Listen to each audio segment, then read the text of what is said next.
Welcome to On Texas Football. I'm Bobby Burton. I'm joined by former coach Bryan Erwin, two-time state champion, coach of the Lamarck High Cougars. Also was a college coach and high school coach throughout the state of Texas during his tenure on the gridiron. Bryan, welcome into the show. I'll tell people a little bit about you. First, I want to say quick thanks to Austin's Advanced Pain Care. They've got places throughout Central Texas, Advanced Pain Care. They are our sponsor for the Saturday morning conversation. Thanks for joining us, Coach. Thank you, Bobby. Glad to be here. Hey, it's almost August 1st, and we know what time that is. Yeah, for those of you that just became followers of the channel in the last year or so, or last 6 months or so, Bryan comes on with us each and every football season, and alongside Bob Shipley, does lunch with the coach with us, and where the two coaches talk a little ball, tell us what they saw the week before. But Bryan is a longtime observer, and I've known Bryan going back to 30-plus years now when he was a student assistant at the University of Texas, and I was filming the practices.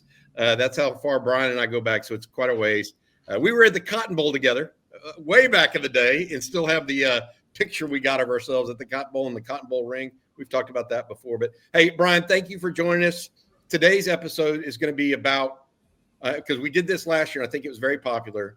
What can Texas do to maximize 2025? What do they need to do? Are there areas they need to improve?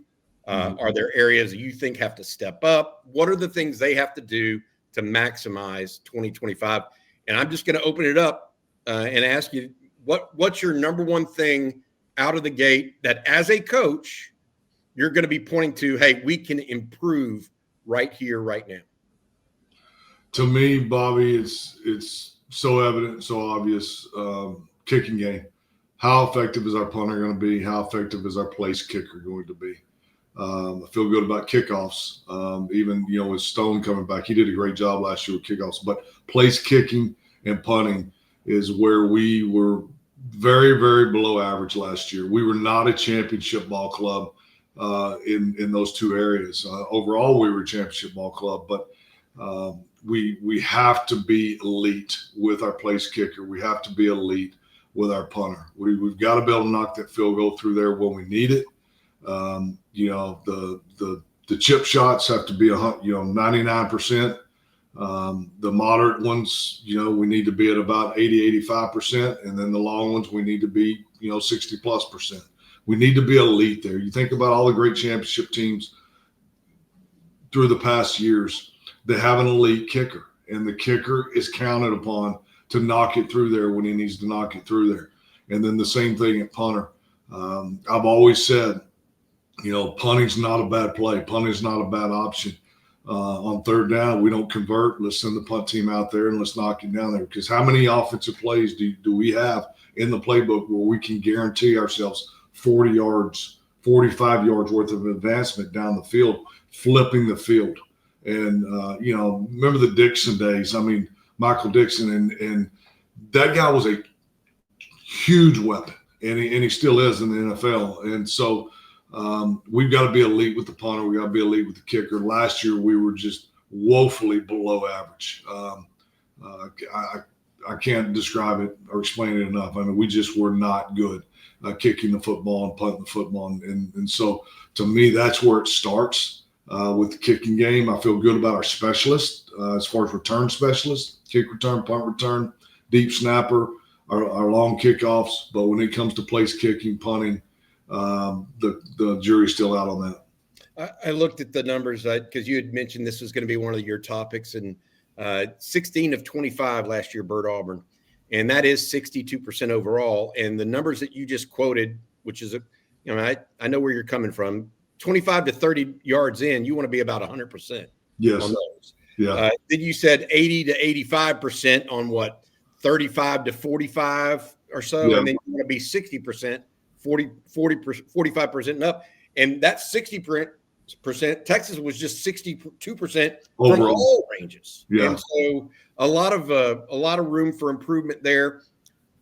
Jack Bomey, and so Texas picked up Mason Shipley out of out of Texas State to be their kicker this year. So they've addressed that. Jack Bomeister, to your point, may be the guy that's not being mentioned enough of what Texas did in the offseason. Second team all-conference punter in the Big 12 last year, was a first-team all-conference punter for the Pac-10 or Pac-12 the year before that. He is a proven commodity for Texas. So they've addressed those, and you feel good about the way they've addressed them.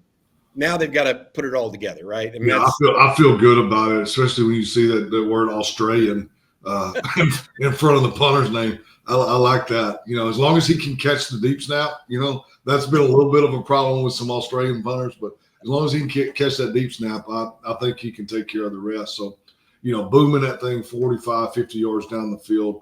No, one of the most exciting things in football to me as an old school coach is flipping the field. You don't convert on third down. You send your punt team out and you flip the field, and then you go play defense. And maybe you get a 3 and out there, and you get the ball right back. So just because you don't convert on third down, you have to punt the football. It's not a terrible thing, especially when you've got a great punter and you've got a great defense. And you look up and you got the ball back in the same or better position than you had it a minute and 30 seconds ago. So it's huge to be able to punt the football and play great defense.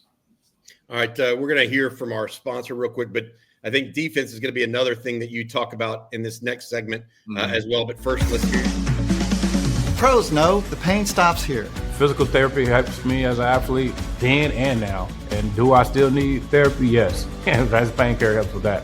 Injuries will stack up. They'll add up. You can't let those injuries get you down, and Advanced Pain Care has been very helpful for me. We can help with whatever's got you down, from nerve damage to our spinal cord stimulator.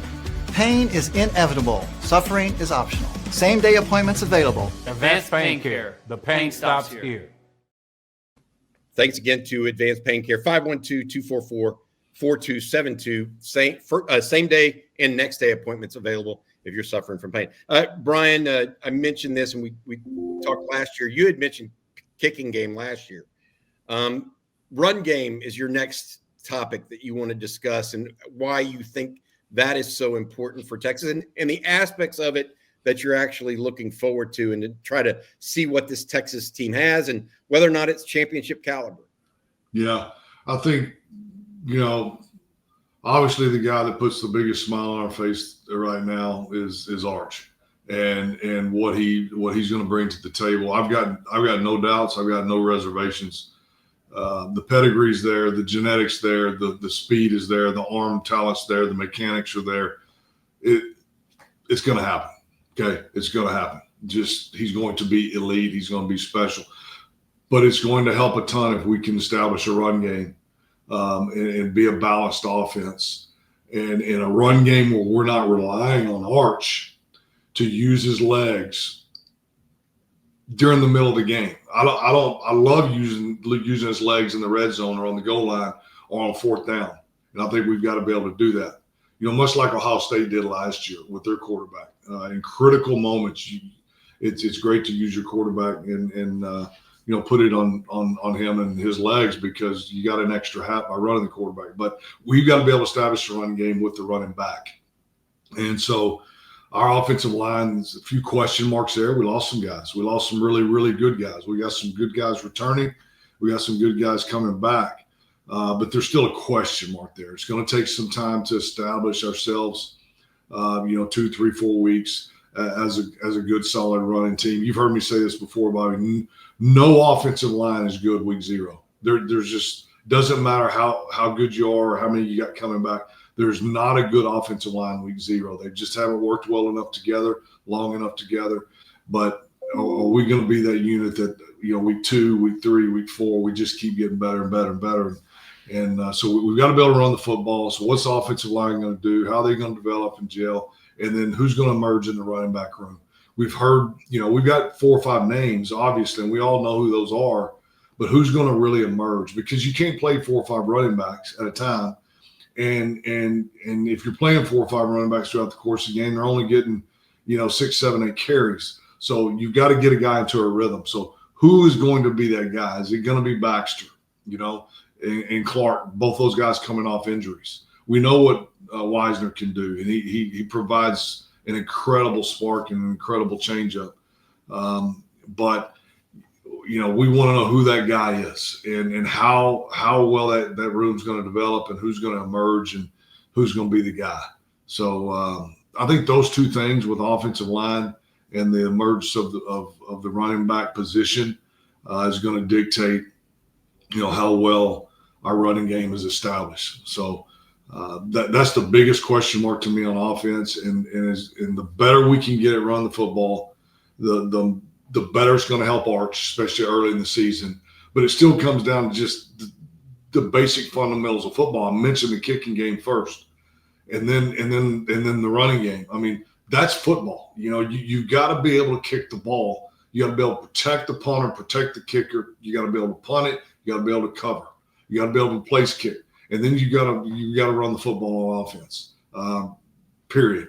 All championship football teams run the football well on offense. So I'm anxious to see what that looks like. It felt like last year, because Trey Weiser is not a heavier running back, that inside run game was limited, right? And Jaden Blue who was his sidekick in the backfield. That wasn't his MO either. So it limited Texas in what they could do on duo and inside zone. Especially with Blues, he struggled, so much there in the middle and towards the end of the season. He did get it straightened out at the end, but the fumbling issue, he had a major fumbling issue throughout the season. So your running backs, there's just so much to being a running back. Running the football, pass protection, protecting the football. You can't fumble the ball. And so that guy being well-rounded, catching the ball in the backfield. C.J. Baxter's tremendous at catching the ball out of the backfield.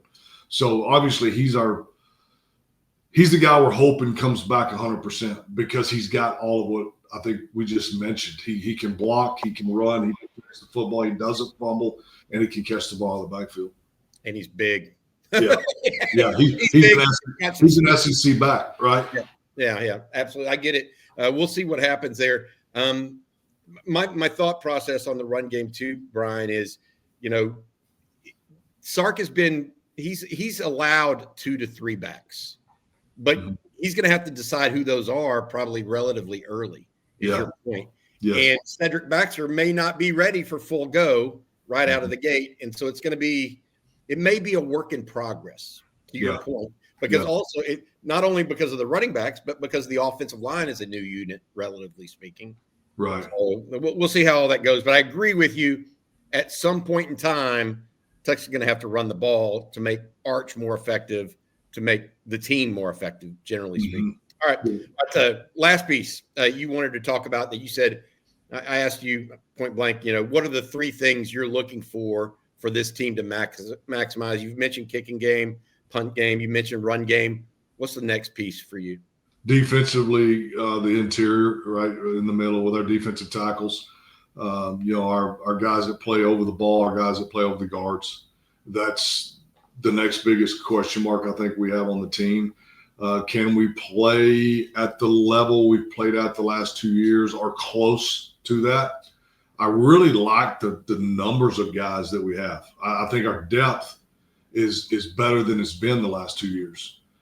But do we have the guy or two that can, like you mentioned the other day in your article, that can generate that pass rush from the inside, that Broughton that did so well last year, and being run stoppers, taking the guards, taking the centers, keeping them off our linebackers, plugging holes, anchoring that defensive line down from the inside out, and protecting our inside linebackers and letting them run and make plays. So I like our depth. I really think our depth's tremendous, but we've got to have that 1 or 2 guys step up and be, a real star, a real difference maker. And I think we've got a couple options there that might work out. Alex January, I'm looking for a big year out of him. The transfers coming in from Syracuse and North Carolina. So I think we've got the potential there to be there. The question mark's still there. If we answer that question mark, I don't think we have a question mark at edge. I think we're deep. I was going to say if you could say I locked down that interior tackle position, what you're really saying is then I can let the guys that go disrupt the game actually disrupt the game. Yes. Is that kind of what you're thinking? Yes, because basically we know we stymie the run game. We've got those guys in the middle like we've had the last 2 years, because that's what we've done first the last 2 years is nobody can run the football against us. And so when you turn a team into a one-dimensional football team and they can't run the ball effectively against you, now you turn them into a one-dimensional football team, and now you got a true, chance to be a dominant defense. But if the guys in the interior of the defensive line, the defensive tackles, if they answer the bell, this defense is going to be more elite than last year's defense. And we were a championship defense last year. I mean, we're going to be better at inside linebacker. There's no question. We're going to be better and deeper at inside linebacker. We're going to be better and deeper at edge. And I think we're going to be just as good in the secondary. We've got tons of depth in the secondary. We got talent and depth at the inside linebacker position, and we got talent and depth at the edge position. So if we can answer the question inside at the defensive tackle position, this is going to be a championship elite defense. All right. That's Bryan Erwin, former head football coach at Lamarck and Louisville, or Flower Mound Marcus, excuse me. All back in the day, several different stops. Bryan, we look at this and think about this football season. The prognosticators have put Texas the favorite in the SEC. That's a big difference from a year ago where people were questioning whether Texas belonged in the SEC even. What are your thoughts, generally speaking, as we look at Texas headed into 2025? Is this a team that you think can compete for a championship? Should they be favored, or are there more question marks in your mind maybe? What were your thoughts? I think it's credible that we're favored. It's such a strong league and there's so many good teams. Who do you put there? But I think it's credible if we're there, because we've proven now that physically we can play in this league. That was the question mark last year is, physically, are we a physical enough football team and program at this point to go into that league and play week in and week out? And we proved that last year that we are, and we feel like we're going to be just as physical or more physical this year. We're deeper. We've stacked another class on top of another class on top of another class. So there's no question we belong. We do belong in not just football. We've shown that we belong in many, many sports. That question's erased. And our culture is right there with Georgia's. Our culture is right there with Alabama. There's a lot of really, really good quarterbacks in this league, and guys that have a lot of experience, and they're veteran quarterbacks that are coming back that are in this league. Whereas Arch's first year starting and all that. Even though I think, and I know Arch is going to be a superstar, it'd also be credible to me if somebody like, LSU or, they've got that guy that's veteran and experienced, and a few other, other quarterbacks in the league that are a little bit more experienced than what we've got. So, yeah, I mean, the question is, yeah, I think we're deserving, but you can flip a coin. I mean, there's so many strong programs and strong teams that you've got to give it to somebody, and I can understand why they're giving it to the University of Texas. Gotcha. Yeah, I think we got to figure it all out, right? That's why they play the games. Yeah. It's fun to prognosticate and sit here with 35 days until Texas kicks off against Ohio State, but reality is the fun part is actually watching the games. Yeah, exactly. See how it all plays out after all this conjecture. All right, Bryan, thank you so much again. Bryan will be on with us every week this year on Lunch with the Coach. He, alongside Bob Shipley, will be talking the post-game stuff about the Texas Longhorns. Bryan, thank you so much, buddy. I appreciate you. You have a good rest of your summer, man. Hook 'em horns. Thank you, Bob.